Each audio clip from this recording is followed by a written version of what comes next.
Are you tired of being told what to think and how to act? Well, you are not alone. In case you haven't realized it, you have an internal GPS. It knows all you need to know about how to live your life. So it's about time you stopped letting the media and the government tell you what is true for you. In fact, it is exactly that time. It's time to think for yourself. And here to make sure you're doing just that is your host, mediator, author, and lawyer, Carol Gold. Hi, it's Monday, November 18th. I'm Carol Gold, and welcome to Think for Yourself. I want to talk about two things. I want to talk about joy, and I want to talk about leadership. And I think I can tie them together in the end, but let me start with joy. I'm not a fan of UFC. I don't watch Universal Fighting Championship, but I know that there are a whole lot of people who do, and I know that it's a favorite of Donald Trump's. And so when there was a reference earlier today, actually, that I heard to how the crowd responded to him entering Madison Square Garden on Saturday night for the UFC fight, I had to watch it. So I went to YouTube and I just watched that clip of him entering Madison Square Garden. And he wasn't alone. He was with Robert F. Kennedy, and he was with Tulsi Gabbard, and I think he was with Elon Musk. And I noticed something about the crowd, and then I noticed something that went beyond the crowd, something I've actually been experiencing myself and that I'm seeing elsewhere.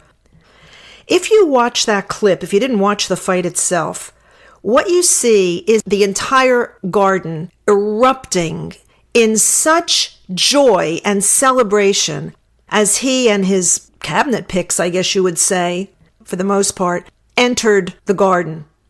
They were just so happy. There was just so much joy. And the other thing that's happening at the same time is in professional sports and in other arenas, so to speak, you're noticing people doing what they call the Trump dance, right? The way he moves his arms when he's on stage and he's dancing to his theme song at his rallies. There's something really telling, not just about him doing that dance, but about the contagion of that. And also the reaction of, I don't know how many tens of thousands of people were in Madison Square Garden on Saturday night. And this is what it is. It's actually joy. It's joy. You know, some awful things have happened to him. And regardless of what you think of him, his resilience and truly his ability to find humor, even self-deprecating humor, but to find humor, and more than that, to actually see the joy that he experiences in walking his walk, right? And I don't mean literally his gait. I mean his life path. He has a joy in doing that. And I think it has become somewhat contagious because he triumphed against all the adversity, and he triumphed in joy. And boy, if that's not a message for our time. And I think one of the reasons you're seeing it spread now is because we have been hungry, all of us, for that kind of optimism, for that kind of joy, for that kind of resiliency, and for that ability to face adversity, and regardless of the odds, and regardless of the stress level, and in his case, regardless of the physical damage that he experienced in the attempted assassination, to come through that still with joy intact is kind of remarkable. But as I said, I think we've all been hungry for it, because one of the things that I think is extremely obvious as a result of this election turnout is how unjoyful the Democrats and the left who've run that party have made this country. When you start canceling people, when you start judging people, when you start making certain behavior acceptable and other behavior criminal, depending on who's participating in the behavior, when you start to, in essence, defy science, when you start to make boys girls and girls boys, when you start to tax dollars to pay for trans surgeries, I mean, it goes on and on. The left's agenda really had a very chilling effect, and I would say a depressing effect and a fearful effect upon our country as a whole. And suddenly it's gone. it's gone. It's visceral. You can feel it in the air. And it has something to do with, I would say, the example that Donald Trump has set as he has maneuvered and traversed this incredibly obstructed path that is his life. I find it remarkable, but I find it encouraging, and I think a whole lot of other people do too. Because one of the things we look for, and actually it goes to leadership, and I was going to talk about leadership, and I will later on in the podcast, but for now, let me just say in connection with joy and examples of behavior, one of the things we look for in our leaders, rightfully or wrongfully, is for them to set an example. Now, an awful lot of people will tell you that he sets a terrible example because of how petty he can be, how emotionally immature he can be, and I think he can be those things. But no one is perfect. We're all flawed. My friend Ruth, may she rest in peace, used to say, we're all perfectly imperfect. And so he doesn't come in perfection to us, just as I said in a former podcast, many historical leaders did not. Moses was flawed. Gandhi was flawed. Winston Churchill was certainly flawed. And yet they did good. They did remarkable good. And I think Trump has done and will continue to do some remarkable good. I mean, if you needed to point to only one thing and you look at the Abraham Accords, the fact that he and his administration pulled that off, what prior presidents as far back as I can remember had been promising to do, make peace in the Middle East to some degree, move the embassy from Tel Aviv to Jerusalem, where the country itself identifies its own seat of government, but yet which we were denying. When you look at just that, I mean, there's a Nobel Peace Prize winner, if ever I saw one, and yet he didn't get one. And perhaps I'm just digressing here, but the point I want to make is, if you want to look at the flawed part, you can do that. We can do that with any human being. We can focus on their flaws, or we can focus on their strengths. And I think focusing on his strengths and witnessing his strengths has been like a shot of adrenaline to the country. And I think it's going to be a very positive long-term effect. It doesn't mean he isn't going to have adversity in his administration. There is trouble brewing, as you know, in Ukraine, in the Middle East. There's an economy that needs help. There's a culture in this country that needs mending. There's a lot on his plate. But the people that he's chosen so far to be around him have a similar vibe. They are tough, but they're uplifting. They have faced adversity, but they've come through it with a great deal of grace. And I think that that's what we are all so impacted by, and why I know that I and many others that I know feel incredibly optimistic since the election outcome. So joy is really important. It's important in our lives. And by the way, let me make the distinction between happiness and joy. Because happiness totally depends on your external circumstances. If something makes you happy and it gets taken away, you're not happy anymore. If your happiness depends on another person and they leave, you're not happy anymore. Happiness is very externally motivated. Joy is not. Joy is from within. Joy is within the heart. And no matter what happens to you, it remains possible to remain joyful, because it can't be taken away from you. You know, I digress again, but I remember my father, when I went to law school, he was very proud and very excited. And when I graduated, he said to me, now you've done something no one can ever take away from you. And it's true. No one could ever take that away from me as long as I didn't violate the law and get disbarred. I had internalized something through my own efforts, and I had achieved it, and therefore it was mine. Exclusively mine. Joy is very similar in that once you have it, once you know where it is, once you have felt it, and once you understand its power, it's very difficult, if not impossible, for someone to take it away from you. It's yours, and it is sourced within. That's not available for someone else to impact. Happiness is. So let me segue to leadership. There's a quote from Gloria Steinem If you don't know who she is, she was a socio-political activist in the late 60s and early 70s who was seen as kind of the leader of the second wave of feminism in the United States. And she's quoted for many things, but the one that sticks out in my mind and that I think is so applicable to where we are right now is this: you are the leader you've been waiting for. I say this because there are an awful lot of people who believe that Donald Trump is the answer to many things. And he may be the answer to some things, but no one is the answer to what goes on in our own lives. We are. We are the answer because we're in charge of how we respond to the circumstances we find ourselves in throughout our lifetime. It's even more than that.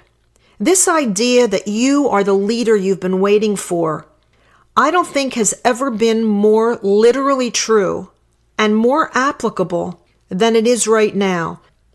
And that goes beyond the politics, it goes beyond the culture. It actually is a metaphysical construct that I'm talking about. Because, as I've said in many prior podcasts, at our fundamental level, we're all energy. Everything is energy. Everything in the universe is energy. Free will is the grace or the blessing, or if you don't have a metaphysical or religious approach, it's simply the tool, the vehicle by which you and I in our own lives manage energy in all of its forms.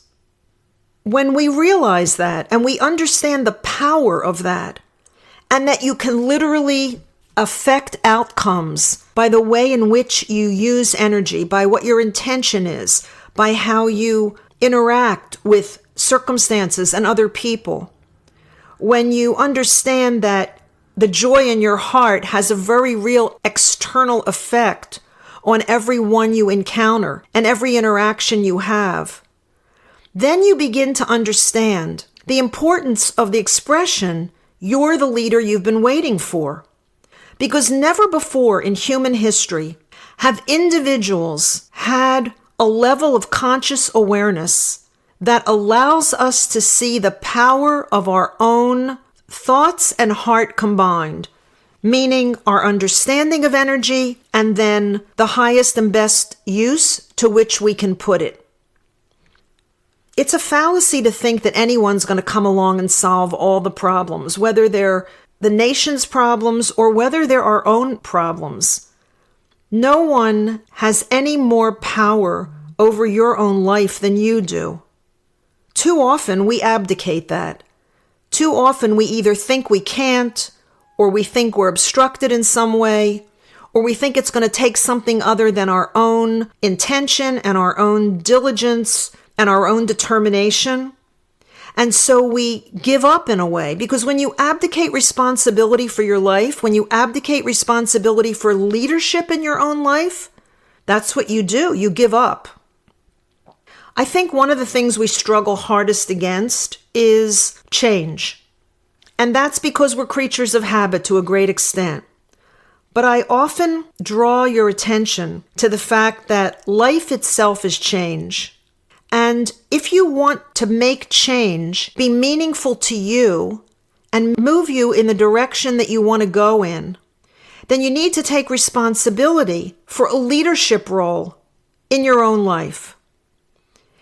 Too often, victims, and this is, one of the awful things that the left did to this country, was to turn everybody into a victim of some oppressor, some external oppressor. When you're a victim, you have abdicated responsibility for free will, for your own use of energy, for leadership in your own life, for directing your own future, for making choices that get you closer to where you want to go. And if you don't, then choosing again and making a better choice next time. When you look at people like Elon Musk or Steve Jobs or anyone in any field who has accomplished something extraordinary, I think what you see in them are two things. I think you see joy, and I think you see leadership. But the leadership doesn't have to be of other people. When people want to be gurus, when they want a following, that's not a true leader. Because a true leader doesn't want a following. A true leader doesn't want that responsibility for other people's lives depending upon them. A true leader wants to make you autonomous, make you understand that you have the power to make decisions about your own life and decisions about what you will support and what you will not support. Because where you put your energy is in fact what you support. It's like the expression, we vote, every 4 years for president, but you vote every day with your wallet or your credit card or your debit card, right? Because where you put your energy is what you support. And if you support things in your own life that are antithetical or hostile even to where you want your life to go, well then, there's no one to put that blame, so to speak, on. You have to turn the lens around and look inside. There's a woman named Esther Hicks. You may not believe in channeling. You may not believe in energies outside the body. But for many years, Esther Hicks and her husband, Jerry, have had cassettes and seminars and all sorts of ways that you could get the message that Esther has been channeling for decades. And that message is from an entity called Abraham. And so they're called the Abraham Hicks tapes or the Abraham Hicks philosophy or the Abraham Hicks learning method, whatever you want to call it. And I bring it up because I remember there was a particular channeling where Abraham, talking through Esther, if you believe that, is saying, and if you don't, by the way, if you don't believe it, that's fine. Just think it's coming from Esther Hicks, whatever. That there's two ways to move energy in your life. One is unwavering focus, which is with your mind. Just put your attention on something and don't remove it. And if you can do that with absolute certainty and no wavering, you can actually manifest what you want very quickly. But the key is most people can't do that because anything can draw your attention. A door slamming, a phone ringing, even a thought about a bill you have to pay. And the moment that you lose that focus, it's as if you didn't do it at all and you'd have to start over. But the other way is powerful emotion. You can do the unthinkable and the almost impossible with powerful emotion. And the example given is the mother whose child is trapped under the wheel of a car. And she's able to lift that tire and lift that vehicle just enough to get her child free. Physically, it defies the laws of gravity and whatever other laws apply to human strength. But it's possible and it happens because incredible emotion can do remarkable things. So let me wrap up with this. If you can find the joy in your own heart, and if you can truly know what that feels like, so that on the worst day, you can still access that feeling. And I know it's possible because I've learned to do it.